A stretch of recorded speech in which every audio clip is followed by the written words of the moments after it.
सही मुस्लिम में रवायत है, रसूलुल्लाह सल्लल्लाहु अलैहि वसल्लम ने फरमाया, एक शख्स लंबा सफ़र करता है, परेशान हाल और गुबार आलूद हाथों को आसमान की तरफ फैलाकर या रब पुकारता है, जबकि उसका खाना पीना और लिबास हराम का होता है और उसे ग़ज़ा भी हराम की ही दी जाती है, तो उसकी दुआ कैसे कबूल होगी? इस हदीस का मफ़हूम ये है, आज बहुत सारे लोग ये शिकवा करते हैं कि हम वज़ाइफ और दुआएँ बहुत ज़्यादा करते हैं लेकिन वो कबूल नहीं होते।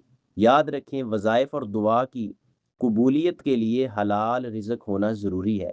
सिर्फ़ तस्बीह और दुआ दुआ करने से कुछ नहीं होता। अगर कमाई हराम की हो, ज़ुल्म ज़्यादती और नाजायज़ तरीके से हासिल की हो, हराम कमाने वाले चाहे लंबा सफ़र करे, खाना काबा में गुलाब पकड़ कर ही क्यों ना दुआ करे, कोई फायदा नहीं होगा।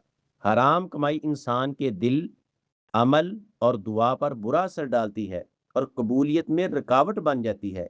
मुसलमान को वज़ाइफ और दुआ करने से पहले हलाल कमाई, पाकीज़ा ग़ज़ा और तकवा इख्तियार करना चाहिए, क्योंकि पाक रिज़्क वज़ाइफ और दुआ की कबूलियत का अहम और बुनियादी सबब है।